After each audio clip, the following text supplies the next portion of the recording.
আমার মতন যাদের পেঁপে খেতে ইচ্ছে করে না তাদের জন্য আজকের এই সুস্বাদু রেসিপিটি। আশা করি আপনাদের কাছে ভালোই লাগবে। পেঁপে একদম খেতে ইচ্ছে করে না, তাই মাঝে মধ্যে আমি পেঁপেটাকে একেবারে ভিন্নভাবে ভিন্ন স্বাদে আমি রান্না করার চেষ্টা করি, আর খেতেও অসাধারণ লাগে। আশা করি আপনাদের কাছেও আজকের এই রেসিপিটি ভালো লাগবে। নমস্কার বন্ধুরা, আজ ভিন্ন স্বাদের একটি নতুন রেসিপি নিয়ে চলে এসেছি। রেসিপিটির জন্য আমি নিয়েছি এখানে পেঁপে, মসুর ডাল, আদা, লঙ্কা, পেঁয়াজ, রসুন।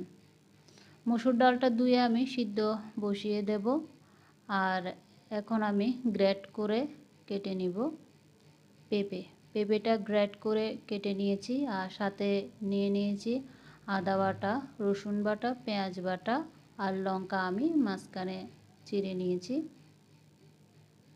মসুর ডালটা 5 মিনিট হয়েছে আমি সিদ্ধ বসিয়েছি। এখন একে একে সব উপকরণ আমি দিয়ে দিচ্ছি। গ্রেট করে পেঁপে দিয়ে দিলাম, আদা বাটা, রসুন বাটা, পেঁয়াজ বাটা, লঙ্কা আর পরিমাণ মতন লবণ আমি দিয়ে দিলাম।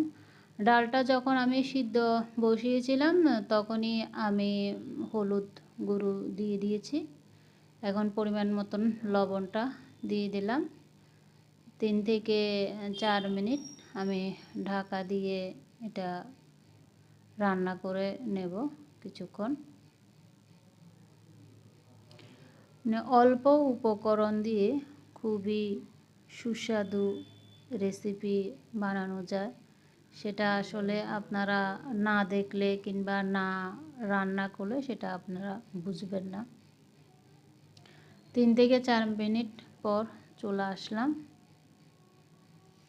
এখনও আমি এটা ফোড়নে দিইনি, কিন্তু পেঁয়াজ রসুন দেওয়াতেও অন্য ধরনের একটি গন্ধ বেরিয়েছে, অসাধারণ।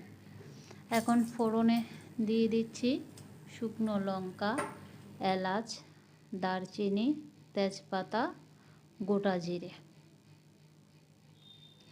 গোটা জিরে না দিলেও এখানে 5 ফোড়নও দেওয়া যায়, কোনো অসুবিধা নেই। এলাম, যদি টমেটো থাকে একটা টমেটোও আপনারা ফোড়নে দিতে পারেন, এতে আরও এর টেস্টটা দ্বিগুণ বেড়ে যায়। ফোড়নটা ভেজে নেব। ফোড়নটা ভাজা হয়ে গিয়েছে, এখন ফোড়ন দিয়ে দেব সিদ্ধ করে রাখা মসুর ডাল, পেঁপে দিয়ে দিলাম। এখন সামান্য পরিমাণ আমি কাশ্মীরি লঙ্কার গুঁড়ো দিয়ে দিচ্ছি। এটা না দিলেও চলে, আমি একটু কালারের জন্য দিয়ে দিলাম। কাশ্মীরি লঙ্কার গুঁড়ো সবসময় আমার ঘরে থাকে, তো কোনো দিন দেওয়া হয়, কোনো দিন দেওয়া হয় না। একটা ডিম আমি দিয়ে দিলাম এর মধ্যে। এখন নেড়ে চেড়ে মিশিয়ে নেব।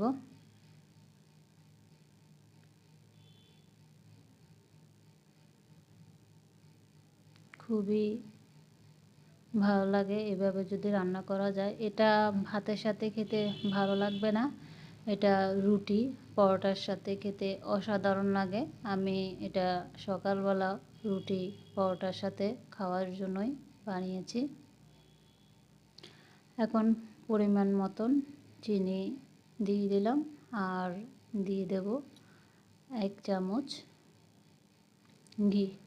ঘিটা না দিলেও চলে, আমি দিয়ে দিলাম, এতে ফ্লেভারটা একটু ভালো আসে। নেড়ে চেড়ে আরও 1 মিনিট 2 মিনিটের মতন রেখে নামিয়ে নেব।